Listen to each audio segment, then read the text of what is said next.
So we're going to be picking up where we left off last time, which was having a cycle in our memory. So, like generally speaking, our garbage collector will look for pointers to the objects that we're using, and if there's no pointers to it, then it can get rid of it. So, like if this is our app from last time, we had a window which had a pointer to our main view controller, which had a pointer to an editor controller. And so like if you were to erase the first pointer, then there's nothing pointing to the main controller, so you can just erase everything. And then, of course, well, you would do it recursively, so now there's no pointers to editor controller either, so it can get erased. But if you remember at the end of class, we had main controller had a pointer to editor controller, and editor controller had it went to main controller. So like there's this cycle here, right?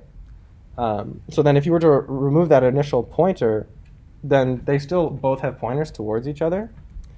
So then it can't get removed. So then the solution to that, oh, not again. The solution to that is something that we call like weak memory. So all of our variables that we've worked with so far are considered strong, which means that they're pointers that we want to maintain.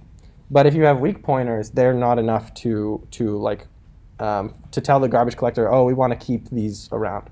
So in this situation where we have weak pointers to each other, and we remove the initial pointer, then there's no strong pointers to either of them, and we can erase them. So this is important because you don't want like a lot of memory just being taken up by stuff that you don't need. So to do this, to do a weak variable, we do the exact same thing as before, except at the beginning of our variable, we just declare it as weak with a little weak tag.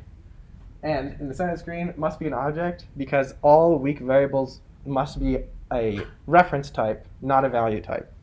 Why that is, I actually don't know, but that's just the way it is. So either we're going to have to work with classes or with protocols that can guarantee that is a class. And the way that we can guarantee that it's a class is by saying that it conforms to this any object. So it's literally any object or anything that's a reference type. Any questions? So we haven't really talked about protocols too much, so that's basically what we're going to be talking about this lecture. Because you can do everything you want with the class, but protocols can make your apps be more flexible. You can use different things for these weak properties. So this is how we declare a protocol. We have protocol in the top left, just like you would with a class or a struct. And you have a name, things it conforms to, so any object means that it has to be an object. And then custom string convertible, which was on P1, which means that there's this description property. And so we can describe our protocol with its properties, its functions, and its initializers. And so protocol is really helpful because it's kind of like, given a set of types, we can discriminate on them based on what their properties are. We can guarantee that they have some property. And this is really helpful, like especially if you're thinking about generics, where you want like some little bit of functionality to be shared between different types. So like I can use multiple types in the same way later on. So like if I were to design some framework and it needs to have some, like I don't really know how to do everything with some type, but I can say given these properties, I can build something out from it. That's when we want to use a protocol. So as I said, we have your variables, which can be getters or setters. You can have functions within them. And then if you want to reference something, say like, oh, I want to produce another value of the same type, you can just do self, except it's a capital S, which corresponds to the type instead of the individual thing. And then if you want a function to change your type, it's better to have this mutating tag on it. You don't normally need, this is just commented out. And mutating is only necessary for structs. It's not necessary for classes.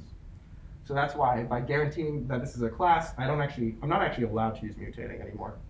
But if you ever get an issue when you're working with structs and protocols, this is why. But that's not that important, to be honest. And then of course you can have initializers, which you can say it has arguments with certain types.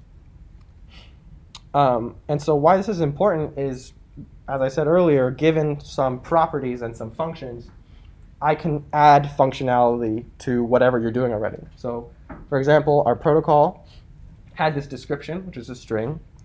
And honestly, this is a pretty useless function, but it kind of gives you this idea where I can create a function given our protocol that will apply to every single thing that conforms to this protocol. And so our extension here is, you can kind of think of it in this case where you're extending a protocol instead of an actual type by every time you have a type that conforms to this protocol, this function is going to be written within the protocol. So then how do we actually have a type that conforms to a protocol? All you have to do is have your type and then colon, so just as you would for inheritance, and then the type, the protocol. And then it will prompt you like, you're missing this property or that property, let me fill it in for you. Or you could just put it in yourself. But so we see my type has some protocol adoption, and then it has some property, which is something that was in the protocol. It has description from custom string convertible. It has this copy function, which is not best practice because you're not actually creating a copy, you'd just be returning yourself. But yeah, and then change me. So that's kind of the basics. And then you'll notice for init, it's actually required because it was mentioned in the protocol. You have to write this required if it's in a protocol. But you don't need to do that for structs. Again, I don't really know why that is. It's just a choice that Swift developers made. So now we're just going to get into a demo of playing around with protocols by creating a bunch of different types that are inherently different and treating them kind of the same. So this is essentially what we're going to be building. It's kind of hard to tell what's going on. But ultimately, it's kind of like Desmos, except like the graphing calculator, except way more simple. I was originally going to have it be like very similar, except I just didn't have the time. It was a lot of work. So we're going to be doing a very, very dumbed down version of Desmos. But as you can see, instead of drawing the entire graph together, we're drawing it slowly as the points go.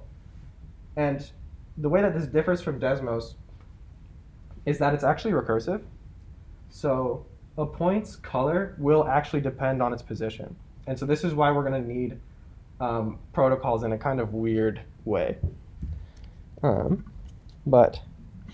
So here's this point protocol. So I've already created a point in our project. And by the way, this code should be pushed to the textbook. But so this point, it hides a lot of what's going on, but we're guaranteeing that it has an x, a y, and a time. Oh yes, I will make it bigger. Sorry about that. And then it has the speed that's just saying like how far it goes between iteration, and then some functions for updating it.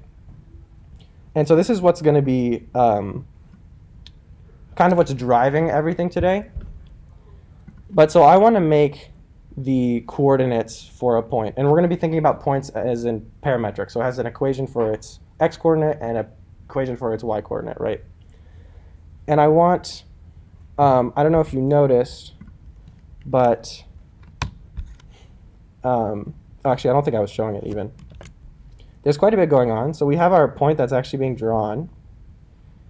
And then it's also going to be generating an equation. So there's two things we have to go to implement here, which is an equation, a string representation of the equation, and then some function that takes in a point, which again has all of these coordinates, and then will return some value. So this is going to be happening for like the colors, so red, green, blue, alpha, even the thickness, and then the positions as well. Except we're not going to allow for like self-recursion. Like you can't say that x is going to be equal to x because I just didn't want to handle that. But we're going to need to model this idea of writing it recursively. So to do that, I need to do something to represent our x, our y, and our t. So this is pretty simple. I'm just going to write a struct. I'm going to conform it to substitution. And then it will tell me, OK, I'm missing stuff because I need equation and resolve. So then equation for x, so the string representation is just going to be x. And then to resolve, I'm just going to create a function that takes in a point, so point in. And then I'm just going to return the point's x coordinate. And then I'm going to do this again for y and t. So I'm going to make it slightly different, but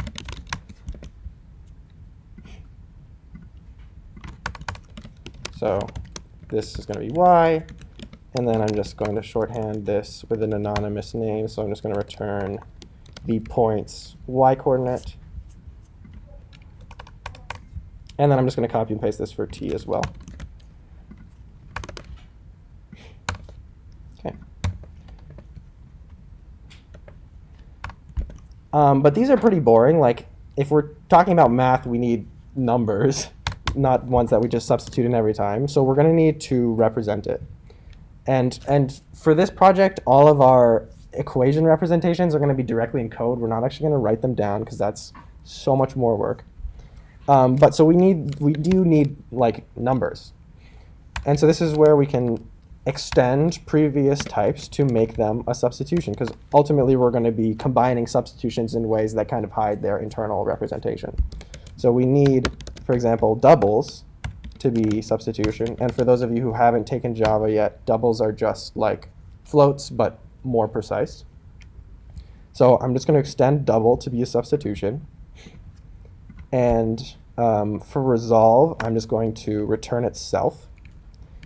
So ideally, I could just do this.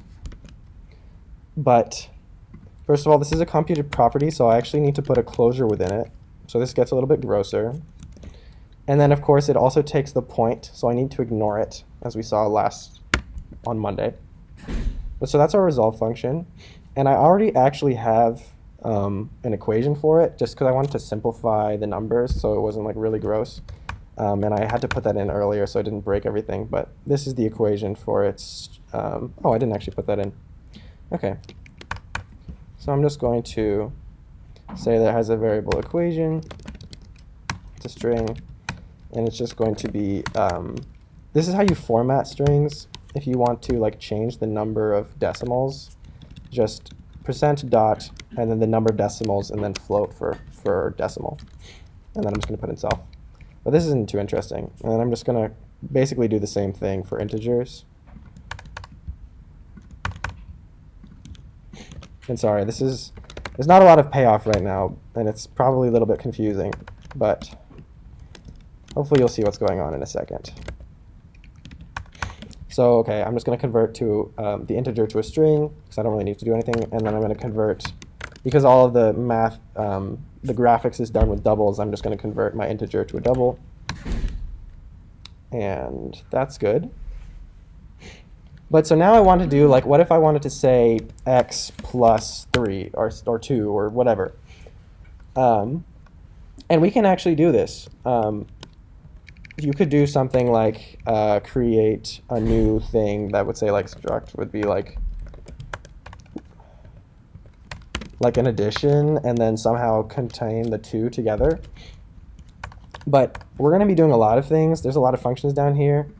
So it's kind of a lot. So what I'm going to do instead is do something called type erasure, which is a really advanced topic. You don't need to understand it.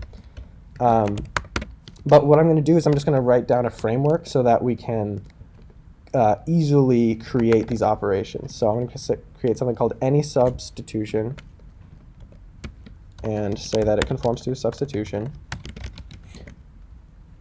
And then I'm just going to create its properties. And the nice thing is, OK, so let's say I want to make a function that's like cosine. So we'll take in some substitution and we'll take the cosine of this value. I'm going to make this global.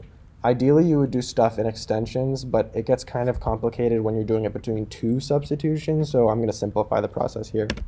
So for example, cosine, and we'll take in some substitution and return another substitution. And so I'm going to do any substitution. Its equation is going to be, this is pretty simple, just cosine of whatever we're taking the cosine of.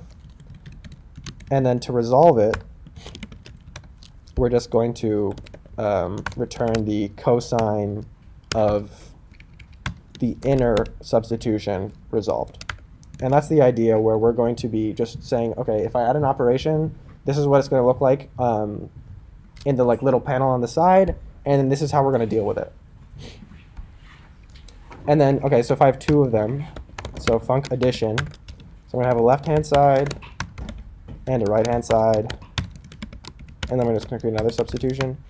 And if you're not following this part, to be honest, that's okay. The thing that you really need to take away is just that we are treating our types, which could be constants, they could be variables, as functioning the same thing. We're just kind of forgetting like how they're implemented, just that they are going to guarantee the exact same behavior for us. So we're going to create another any substitution here. And so this equation, this is just addition, it's going to be the left hand's equation plus the right hand's equation. And then to resolve it, we're just going to return the left hand resolved plus the right hand resolved. Does anyone have any questions on that? Okay. So I have a bunch more functions which are the exact same, just like subtraction, multiplication, division, and then a few other like unary ones. But so that's all great. We have basically our math done.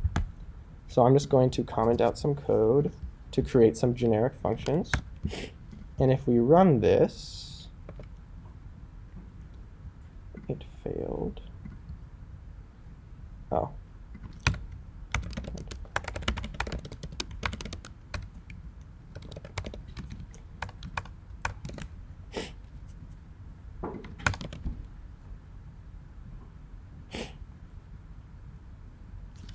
So we have a little graph, and we don't have anything going on here because I haven't set that. Okay, and then we don't have a graph going at all. That's because I messed up my boilerplate a little bit. I just need to do this. So now we have our one equation. So it's sine 5t cosine 7t. And there's this little drawing here. And you'll notice when I move around the graph, it erases everything, which is kind of a little quirk of how I did this.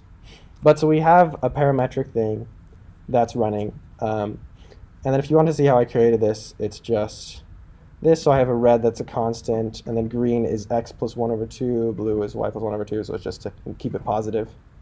But so we essentially have this math which we can both apply, as seen here and here, and then also that we can express. So now we want to have more of this communication between two sides like we had last time. And again, I'm going to be using, well, ideally I'd be using protocols because they allow me to use more types. Potentially I could, have multiple different protocols that I could use and switch out in the same run, but for now I'm just going to use a class. So the way that this is split up is I have two view controllers. It's a little bit weird because this is macOS instead of iOS, but I have a view controller here and another view controller here, and they are contained within basically another view controller, so they have no communication at the moment. So we're going to change that. I'm going to close this so I don't get confused.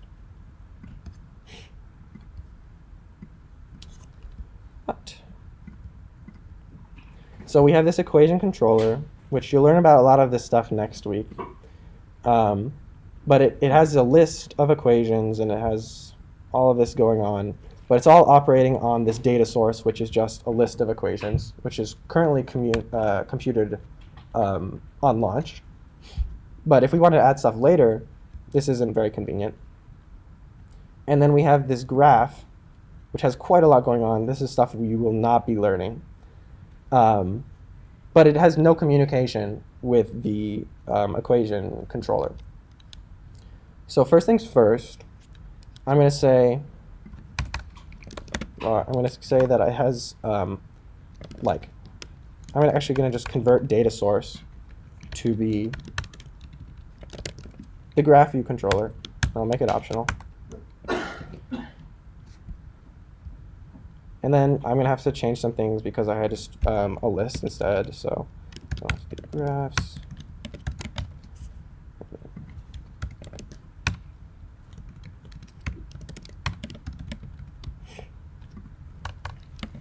So basically what I'm saying is if there's no graphs, do nothing, and if there's no graphs, show nothing.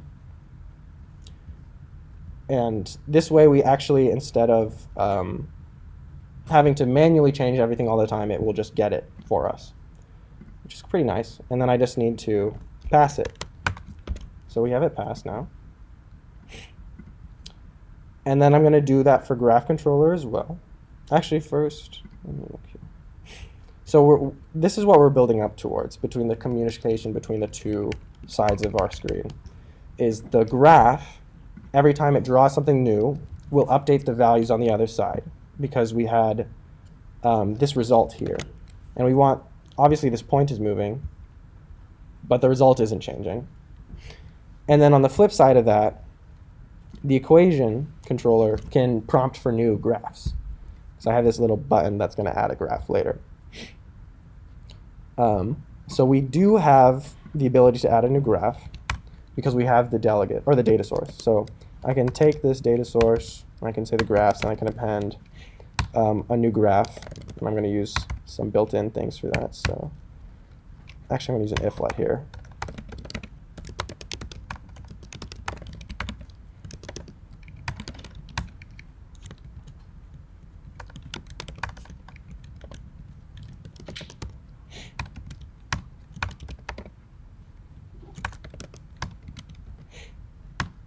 So now, if I rerun this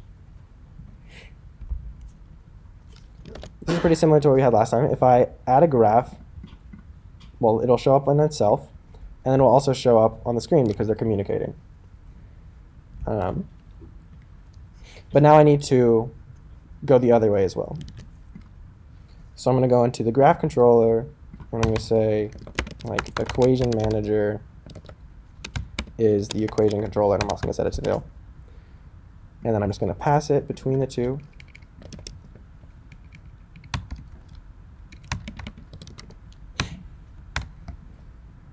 And then I'm going to go and implement this function again. So every time that the frame is run, we're going to call this function, and I want it to actually reload the data over here.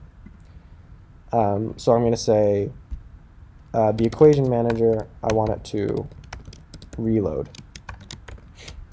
And this is a shorthand that you'll learn soon for how the views are working.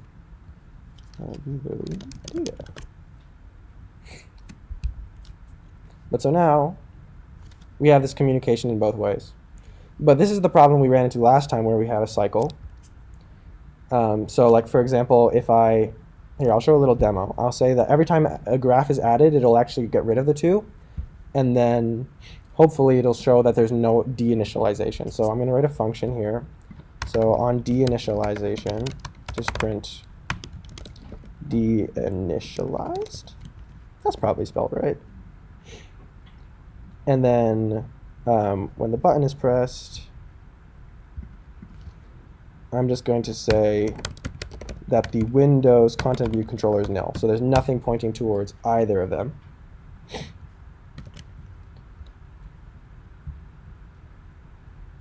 So if I add this graph, it goes to blank. And there's a lot going on here, but there's nothing that says deinitialized. And that's because we have this cycle. So we can fix this easily this time by just doing weeks.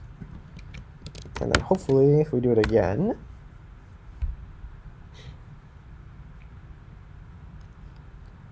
our cycle is gone, which is great. So we obviously want our graphs to like show when we add a graph, so I'm going to delete that little bit of code.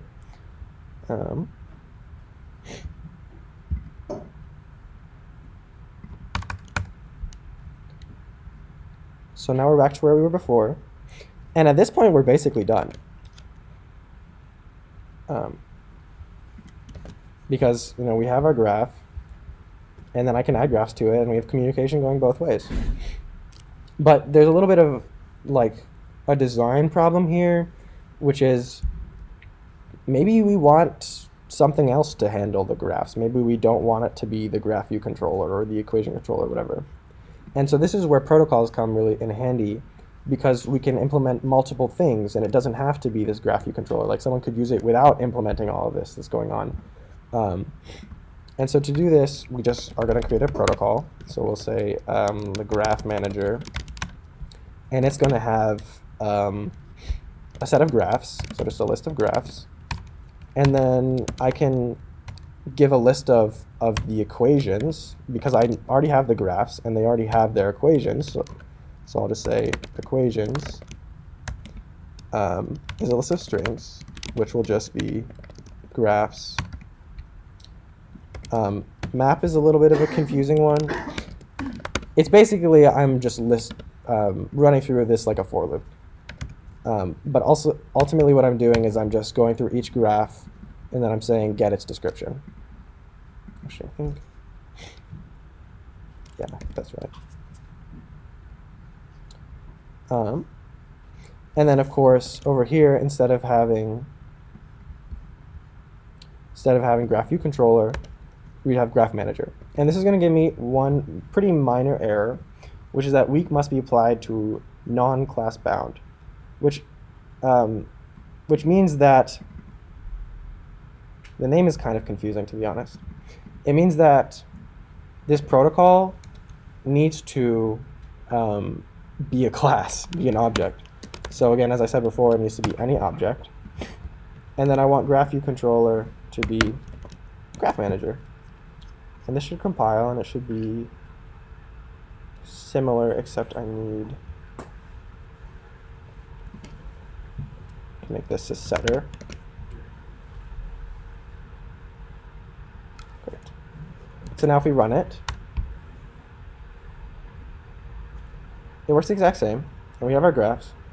And this is even better than just having more functionality because it also hides all of this extra stuff from the equation controller. Because if I were to go into the equation controller and say, you know, I want the data source, it has a metal view, I want it to change it. It doesn't let them do that. It hides it away from that. It's an encapsulation because it's only promising what's in the protocol. And then of course you do it the other way as well, but there's not that much point to doing that because it's the same. So that's all the content I have for today, actually. Does anyone have any questions?